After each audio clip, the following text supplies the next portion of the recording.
እንኳን ደህና መጣችሁ። ዛሬ የምንገባበት ርዕስ የሰባቱ ማህተሞች ነው። በጣም ብዙ ዝርዝር ያለውና ውስብስብ ርዕስ ነው። በጣም እና በመሰለ በእጃችን ያሉት ምንጮች በጣም ለየት ያሉ ናቸው። የራእይ መጽሐፍን ክስተቶች በሙሉ በሰንጠረዥ አስቀምጠው ነው የሚያሳዩት። ልክ ነው። ማህተሞቹ፣ መለከቶቹ፣ ጽዋዎቹ ሁሉም በቅደም ተከተል ተዘርዝረዋል። እንግዲህ የዛሬው ዓላማችን ይህንን ውስብስብ የሚመሰለውን የትንቢት ሰንሰለት መፍታት ነው። ማን ነው ከማን በኋላ የሚመጣው፣ ምን ከምን ይከተላል የሚለውን ግልጽ ለማድረግ ነው። አዎ፣ ምንጮቹ ነገሩን የሚያስቀምጡት እንደ ሰንሰለት ነው። አንዱ ክስተት ሌላውን እንዴት እንደሚወልድ በግልጽ ያሳዩዋሉ። በተለይ ያ ሰባተኛው ማህተም።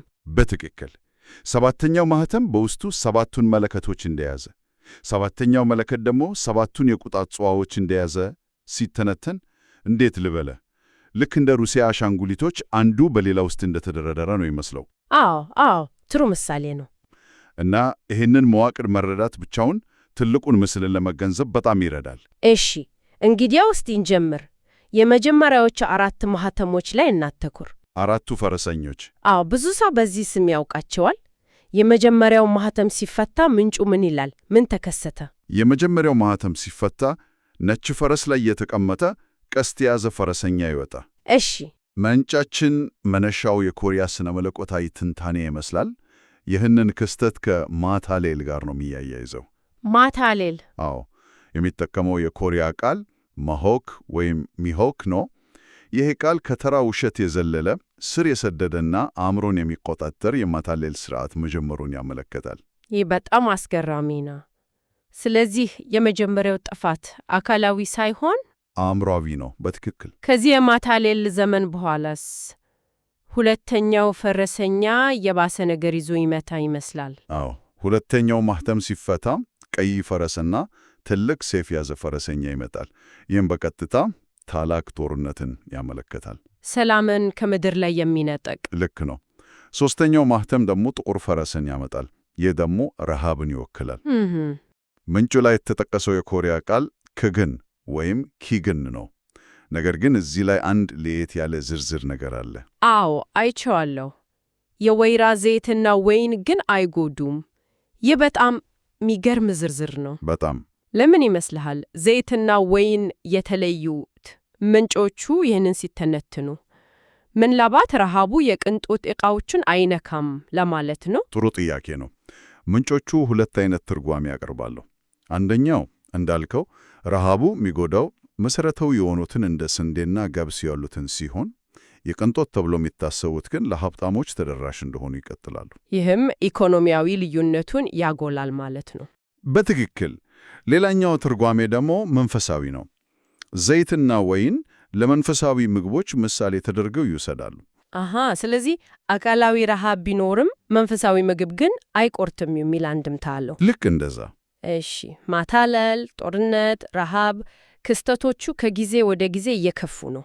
አሁንም የምንደርስበት አራተኛው ፈረሰኛ የእነዚህ ሁሉ ድምር ውጤት ይመስላል። በትክክል። ምንጮቹ ሞት ብለው ነው የሚጠሩት። ይህም ምንም አይደበሰበስም። ምንም። አራተኛው ማህተም አመድ መቀለም ያለው ፈረስ ያመጣል። ስሙም ሞት ነው።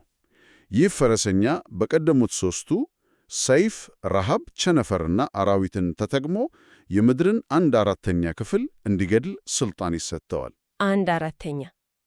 አዎ፣ ሩቡን። እስካሁን ያየናቸው አራቱ ፈረሰኞች ምድርን በቀጥታ የሚነኩ አካላዊ ጥፋቶች ናቸው። ነገር ግን ከአራተኛው ማህተም በኋላ ታሪኩ ድንገት አቅጣጫውን ይቀይራል። አዎ፣ ሽግግሩ በጣም ግልጽ ነው። መድረኩ ከምድር ወደ ሰማይ፣ ከሰው አካል ወደ ሰው ነፍስ የሚሸጋገር ይመስላል። አምስተኛው ማህተም ምን ይዘው ይመጣል? አምስተኛው ማህተም ሲፈታ አካላዊ መቅሰፍት ሳይሆን መንፈሳዊ ትዕይንት ነው የምናየው።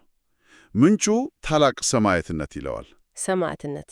አዎ፣ በእምነታቸው ምክንያት የተገደሉ ሰዎች ነፍሳት ከመሠዊያ በታች ሆነው ጌታ ሆይ እስከ መቼ እያሉ ፍርድን ሲጠይቁ ይታያሉ። ይህ ማለት በምድር ላይ ከባድ የስደት ዘመን እንደነበረ ያሳያል ማለት ነው። እንደነበረ ወይም እየሆነ እንዳለ። እሺ፣ ስድስተኛው ማህተም ደግሞ ከዚህም አልፎ ወደ ዓለም አቀፍ እንዲያውም ከዓለም የዘለለ ክስተት ይወስደናል። ልክ ነን። የሰማይ ሕግጋት ሁሉ የሚፈርሱበት የምናውቀው እውነታ የሚገለበጡበት ስሜት ነው የሚሰጠው። ፀሐይ ትጥቆራለች፣ ጨረቃ እንደ ደም ትሆናለች፣ ከዋክብትም ከሰማይ ይረግፋሉ። ምንጩ ላይ እንደተጠቀሰው ሰማይም እንደ መጽሐፍ ጥቅልል ይጠቆልላል ይላል። ይህ በራሱ እጅግ አስደንጋጭ ነው። ነገር ግን ክስተቱ በዚህ አያበቃም። በማኅተሙ ውስጥ ሌላ ትዕይንት ተካቷል አይደል? ስለ 144,000 ሰዎች መታተም። ይህ በጣም ቁልፍ ነጥብ ነው። በዚሁ ታላቅ የፍርሃት ወቅት አራቱ የምድር ነፋሳት ጥፋት እንዳያመጡ ይታገዳሉ። ለምን? ዓላማው 144,000 ሰዎች በግንባራቸው ላይ መለኮታዊ ማኅተም እስኪደረግላቸው ድረስ ጊዜ መስጠት ነው። ገባኝ። ከታላቁ ጥፋት በፊት እግዚአብሔር የራሱን ለይቶ እንደሚያስቀር ያሳያል። በትክክል። ምንጩ ይህንን እንደ ፍጻሜ ሳይሆን እንደ አዲስ ጅምር መግቢያ ነው የሚያየው። ቆይ፣ ሰባተኛው ማኅተም ሲፈታ ሰባቱ መለከቶች ይጀምራሉ። ይህ ግልጽ ነው። ነገር ግን ይህ ማለት የመከራው ጊዜ እየተለጠጠ ይሄዳል ማለት ነው ወይስ ክስተቶቹ ይደራረባሉ? እጅግ በጣም ጥሩ ጥያቄ ነው። ምንጮቹ እንደሚጠቁሙት ክስተቶቹ በቅደም ተከተል ናቸው። ነገር ግን የአንዱ መጨረሻ የሌላው ጅምር ነው። እሺ። ሰባተኛው ማኅተም ሲፈታ በሰማይ ለግማሽ ሰዓት ያህል ጸጥታ ይሆናል። ጸጥታ? አዎ። ይህ ጸጥታ ከዚህ በኋላ የሚመጣው ነገር ምን ያህል ከባድና አስፈሪ እንደሆነ የሚያሳይ ድራማዊ ቆምጣ ነው። ከዚህ ጸጥታ በኋላ ነው ሰባቱ መላእክት መለከቶቹን ይዘው ብቅ የሚሉት። ገባኝ።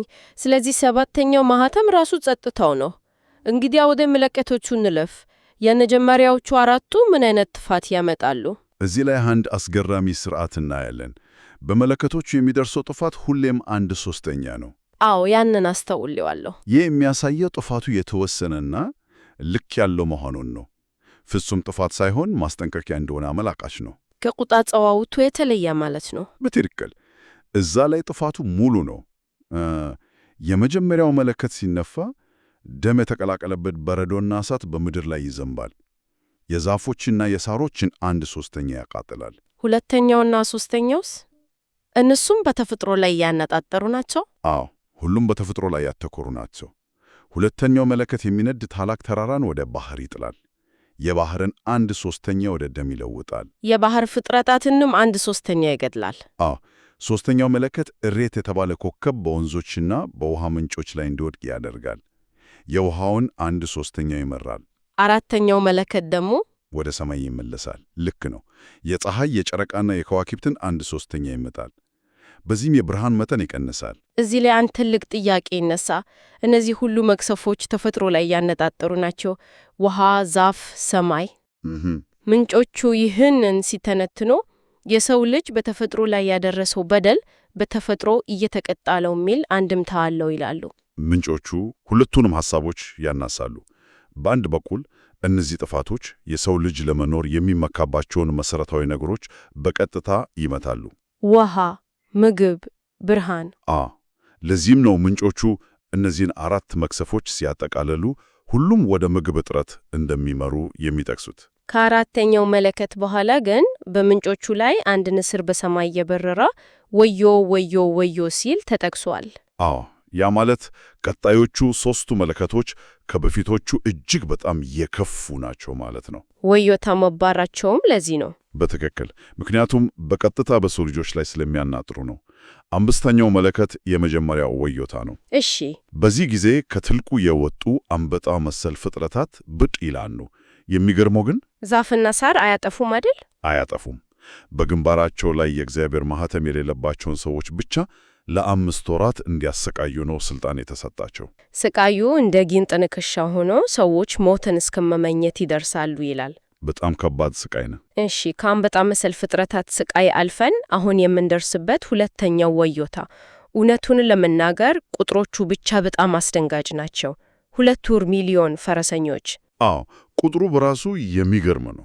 6ኛው መለከት ሲነፋ በኢፍራቲስ ወንዝ የታሰሩ 4 መላእክት ይፈታሉ። እና እነሱ ናቸው ይህንን ሰራዊት የሚመሩት። የሰው ልጆችን 1/3 እንዲገደሉ ስልጣን ተሰጥቷቸዋል። የሰው ልጆችን 1/3 የሚገድል ሰራዊት። ይህ በራሱ እጅግ ከባድ ነው። ነገር ግን ምንጮቹ እዚህ ላይ አያቆሙም። ሁለተኛው ወዮታ ይህንን ጦርነት ብቻ ሳይሆን ሌሎች ተያያዥ ክስተቶችንም እንደሚያካትት ይጠቅሳሉ። ልክ ነው። ለምሳሌ ስለ አውሬው አገዛዝ ያወራሉ። ይህ እንዴት ነው ከጦርነቱ ጋር የሚገናኘው? ይህ ነጥብ የትንቢቱን ውስብስብነት ያሳያል። ሁለተኛው ወዮታ የአንድ ቀን ክስተት አይደለም፣ ይልቁንም ረጅም ጊዜ የሚሸፍን የመከራ ዘመን ነው። ምንጮቹ እንደሚተነጽኑት የ2 ሚሊዮኑ ሰራዊት ጥፋት የዚህን ዘመን መጀመሪያ ሊያመለክት ይችላል። ይህ ዘመን ደግሞ ለ42 ወራት የሚቆይ አውሬው አገዛዝን ያካትታል። 42 ወራት፣ ያ ማለት 3 ዓመት ተኩል ነው። በትክክል 12ቱ ስሳ ቀናት። በዚህ ወቅት ነው ሁለቱ ምስክሮች ትንቢት የሚናገሩት፣ በቅዱሳንም ላይ ታላቅ መከራ የሚደርሰው። ስለዚህ ሁለተኛው ወዮታ እነዚህን ሁሉ ክስተቶች አጠቃሎ የያዘ ምዕራፍ ነው። ልክ እንደዛ ነው። ይህ ማለት ክስተቶቹ የተደራረቡና የተወሳሰቡ ይመጣሉ ማለት ነው። አሁን ወደ ፍጻሜው የተቃረብን ነው።